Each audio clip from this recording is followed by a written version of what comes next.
The legacy of Babur should be erased from this country in every way. Nobody should do the crime of identifying present-day Muslims with this man, because he is not a devout Muslim by any standards. Ram never claimed he is a Hindu, but today he is an icon in this country because he is exuding the right kind of qualities which are necessary to build great civilizations in this world.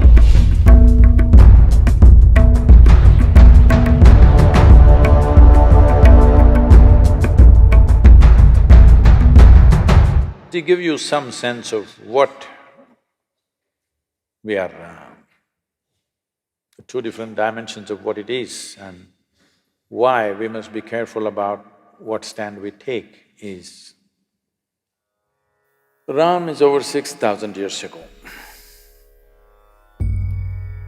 What he did, what he did not do, lot of dissection happens in South India about him. North India doesn't dissect him, they just worship him. Southern India dissects him a little bit. But an icon of 6,000 years old who has inspired people towards righteousness, towards truthfulness, towards being compassionate to each other for generations, thousands of generations. You should not disturb that icon. Doesn't matter historically what is right, what is wrong, because nobody really knows for sure. It's only this general story everybody knows, where he went, what happened, what are the events of his life. What he did, why he did, you cannot dissect that, you're not his psychiatrist. Somebody, I was in some Youth and Truth event, they're saying he was insecure. I said, you're not his psychiatrist or something. 6,000 years ago, whether man was secure or insecure, how do you know? This is rubbish. But he's an icon who has inspired millions and millions of people across generations.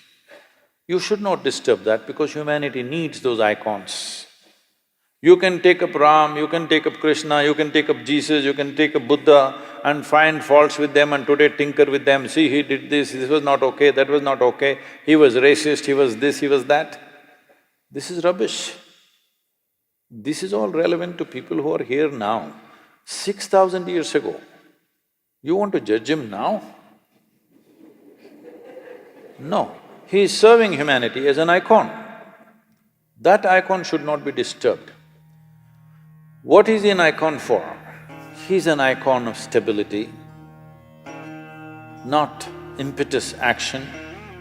When action is needed, he is very decisive, but never reacts to anything. He is conscious action. Even if it's war, he will do war. Surrender, he will do surrender. Give up his kingdom, he will do give up his kingdom. But everything consciously in a balanced way. This is what we are worshipping him for, because he has a freedom of going through the drama of life, extreme drama in his life, but he goes through the drama effortlessly. He goes through the drama without reacting. He goes through the drama without any sense of angst or anger against anybody. When he kills Ravana, who stole his wife and causing havoc, he comes and repents for his death, that I had to do this. This is a kind of man, you don't disturb him.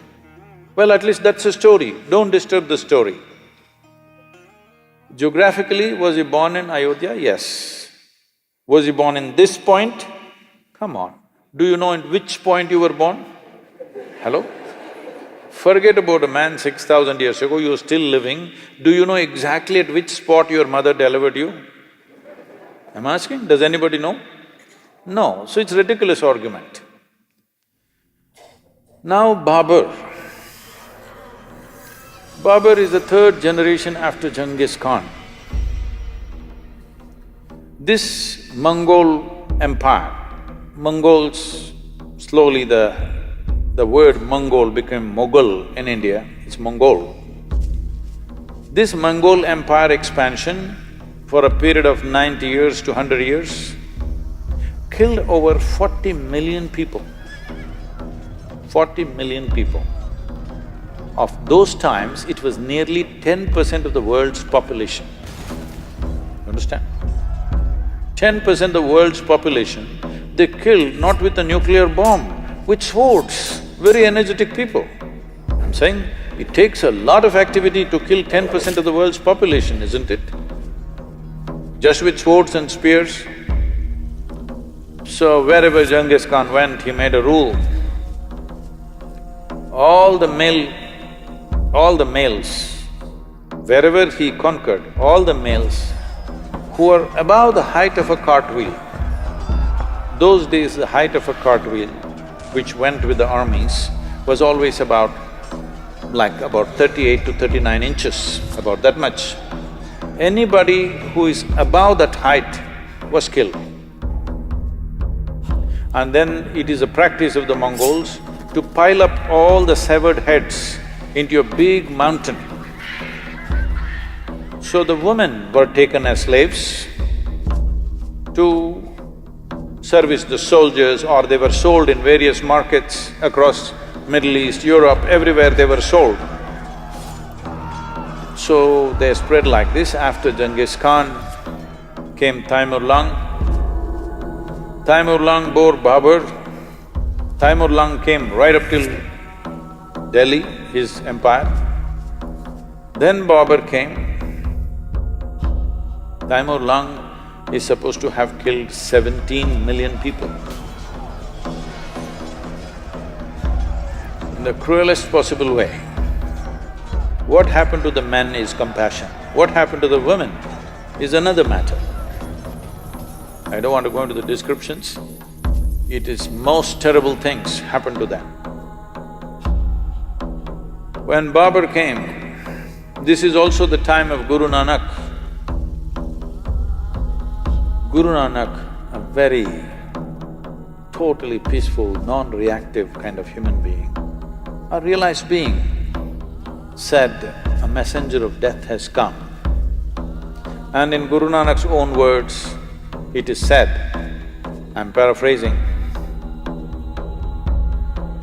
he said, he killed thousands of men wherever he went. In any town he went, kill all the men, burn the town down, capture the women and children.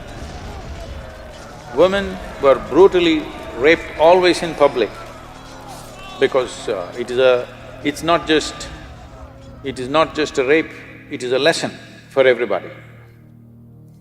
And in thousands, Babur sold the Hindu women in the markets of Kandahar and Kabul in thousands. Fortunately, he lived only for 4 years in India. He died. So the legacy of Babur should be erased from this country in every way. Above all, nobody should ever identify the present generation of Muslims with Babur,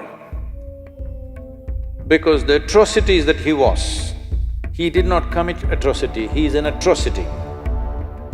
Genghis Khan was not killing for religion, it's just power and conquest.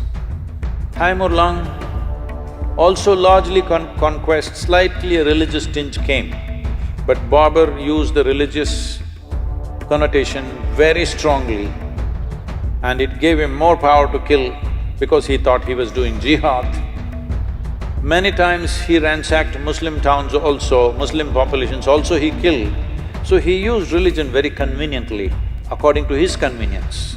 So him building mosques is not out of piety, not out of devotion, not for prayer. It is also an establishment of power. Whether it's a Hindu temple or a Jain temple, everything he broke. One prominent Jain temple he destroyed because in the cave what they had carved, the figures were naked, so he made sure the entire thing is destroyed.